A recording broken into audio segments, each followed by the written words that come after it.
Hello friends, నేనైతే నిన్న వెంకటేశ్వర స్వామి గుడికి అయితే వెళ్ళాను. అసలు స్వామి తిరుపతిలో ఎలా అయితే ఉంటాడో అలాగే ఉన్నాడు.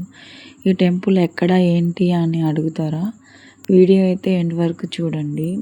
అసలు వీడియోలో లాస్ట్ అయితే స్వామి పల్లకి సేవలో వస్తాడు. స్వామి అంత బాగున్నాడు. మీకు రియల్ వీడియో అయితే పెట్టున్నాను. ఎండ్ వరకు అయితే వీడియో చూడండి. అసలు స్వామిని చూడడానికి 2 కళ్ళు అయితే సరిపోలేదు ఫ్రెండ్స్. ఫుల్ క్యూ లైన్ అయితే ఉన్నారు. జనం అయితే మామూలుగా లేరు అసలు అంటే తొలేకేసు కదా. నిన్నైతే తీశాను. నిన్న నైట్ అయితే వెళ్ళాను నేను గుడికి. అసలు కొబ్బరికాయ కూడా బయటే కొట్టుకొని లోపలికి తీసుకుని వెళ్ళాలి. ధ్వజస్తంభం చూడండి ఎంత బాగుందో. స్వామివారి నామాలు అంతా బుచ్చిలో అయితే చాలా ప్రత్యేకంగా ఉన్నాడు వెంకటేశ్వర స్వామి. మీరైతే ఖచ్చితంగా బుచ్చి దగ్గరలో ఉన్న వాళ్ళైతే గుడికి వెళ్ళి ఒకసారి చూడండి. ఇటు సైడ్ అయితే దీపాలు పెట్టుకోవడానికి స్టాండ్లు పెట్టేస్తున్నారు. మెయింటెనెన్స్ కూడా చాలా బాగుంది. నేనైతే ఫస్ట్ టైం అయితే గుడికి వెళ్ళడం జరిగింది.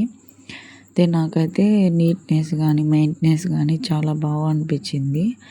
అయితే మాకు తెలియక మేము లోపలికి వెళ్ళి స్వామివారిని వీడియో తీస్తుంటే గొడవ వేసుకొని స్వామిని తీయకూడదమ్మా అని చెప్పి వీడియో కూడా డిలీట్ చేయించేశారు. బట్ అయినా మేము ఏంటంటే పల్లకి సేవలో స్వామి చూడండి ఫ్రెండ్స్ అసలు ఎలా ఉన్నాడు. 2 కళ్ళు అయితే సరిపోవట్లేదు. స్వామి అయితే దగ్గరికి వస్తుంటేనే అసలు తిరుపతిలో స్వామి ఎలా ఉన్నాడో అలాగే ఉన్నాడు. గోవిందా గోవిందా. మీరైతే మన ఛానల్ని సబ్స్క్రైబ్ చేసుకోండి.